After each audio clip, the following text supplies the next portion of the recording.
Today is Sunday, June 28th. Welcome to Big Book Daily. My name is Rob. I am an alcoholic. It is a thrill, honor, and joy to be here with you today as we journey through the Big Book of Alcoholics Anonymous and the 12 Steps and 12 Traditions. Today out of the Big Book, we're on Chapter 11, A Vision for You. We will be reading page 162. Out of the 12 and 12, we're on Tradition 12. We'll read page 185. And of course, read the 24 hours a day and daily reflection. So with that, hope y'all are doing well this morning, my friends. Life is good over here. One of those mornings where I just could not sleep. So it is about 2 in the morning as I'm recording this. So I'll record early. If I'm talking out of my head even more than usual, I apologize. And then after this, I think I'm going to try to go back to bed if my body will let me. But anyway, with that, it's what a blessing it is just to be sober this very, very early morning. I've got a whole 22 more hours to go in this day, and I plan on enjoying every minute of it, including the sleep. So with that, let's go ahead and get to the good stuff.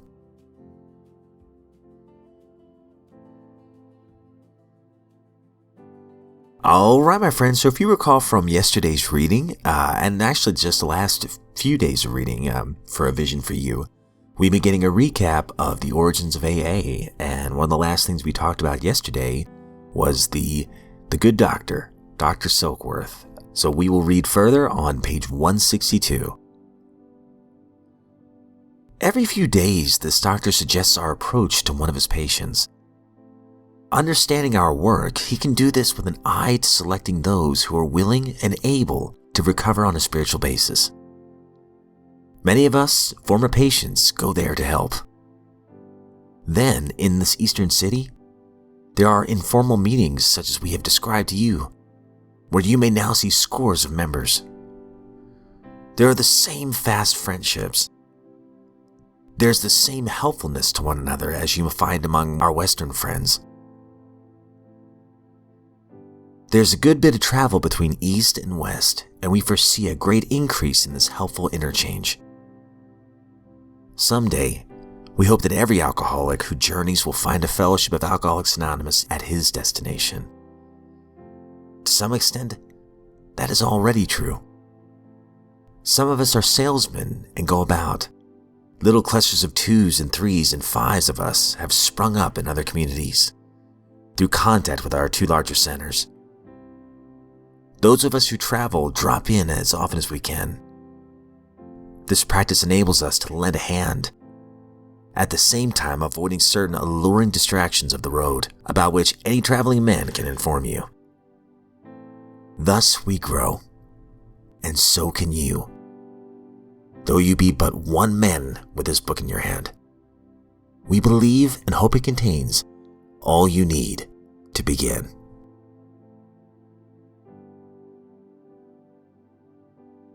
Out of the 12 and 12, we're on Tradition 12.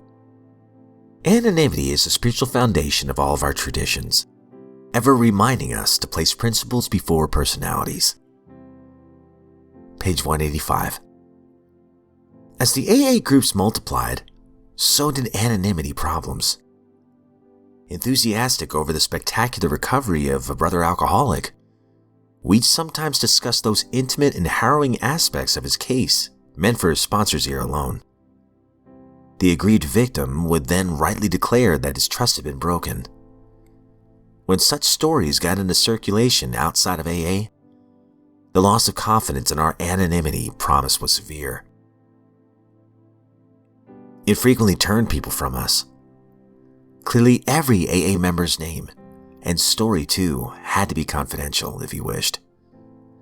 This was our first lesson in the practical application of anonymity. With characteristic intemperance, however, some of our newcomers cared not at all for secrecy. They wanted to shout AA from the housetops and did. Alcoholics barely dry rushed about bright-eyed, buttonholing anyone who would listen to their stories. Others hurried to place themselves before microphones and cameras. Sometimes they got distressingly drunk and let their groups down with a bang. They had changed from AA members into AA show-offs.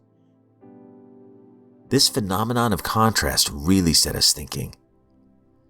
Squarely before us was the question, how anonymous should an AA member be? Our growth made it plain that we couldn't be a secret society, but it was equally plain that we couldn't be a vaudeville circuit either. The charting of a safe path between these extremes took a long time. As a rule, the average newcomer wanted his family to know immediately what he was trying to do. He also wanted to tell others who had tried to help him, his doctor, his minister, and close friends. As he gained confidence, he felt it right to explain his new way of life to his employer and business associates. When opportunities to be helpful came along, he found that he could talk easily about AA to almost anyone. These quiet disclosures helped him to lose his fear of the alcoholic stigma and spread the news of AA's existence in his community. Many a new man and woman came to AA because of such conversations. Though not in the strict letter of anonymity, such communications were well within its spirit.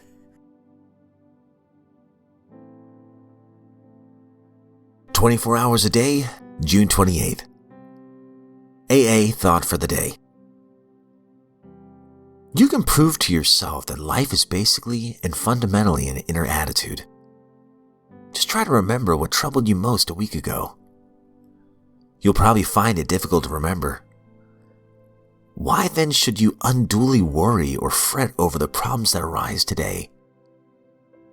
Your attitude toward them can be changed by putting yourself and your problems in God's hands and trusting Him to see that everything will turn out all right, provided you are trying to do the right thing. Your changed mental attitude toward your problems relieves you of their burden, and you can face them without fear. Has my mental attitude changed? Meditation for the day. You cannot see the future. It's a blessing that you cannot. You cannot bear to know all the future. That is why God only reveals it to you day by day. The first step each day is to lay your will before God as an offering, ready for God to do what is best for you. Be sure that, if you trust God, what He does for you will be for the best. The second step is to be confident that God is powerful enough to do anything He wills, and that no miracle in human lives is impossible with Him. Then leave the future to God. Prayer for the day. I pray that I may gladly leave my future in God's hands. I pray that I may be confident that good things will happen as long as I am on the right path.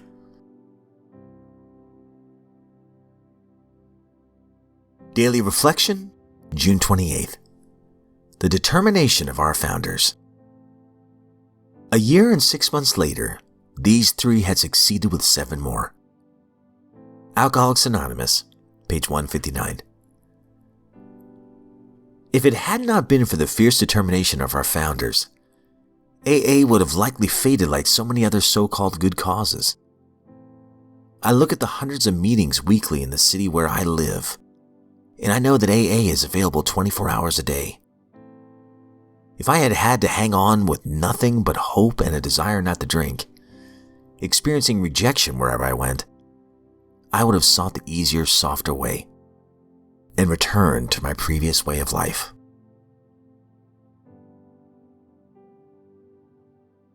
All right, my friends, that concludes today's reading, and some beautiful stuff as always. I love that 24 hours a day. You can prove to yourself that life is basically and fundamentally an inner attitude. I love this next line. Just try to remember what troubled you most a week ago. And I sincerely can't think of what it might have been, you know? It's just like when I look at those journals and I see stuff that I went through years ago. And I think, oh, wow, I forgot all about that. That was yet another thing that the God of my understanding carried me through. You know, that's where trust begins to form, when I really start looking back in my life and I go, wow, my higher power was in that situation and that one over there and that one there.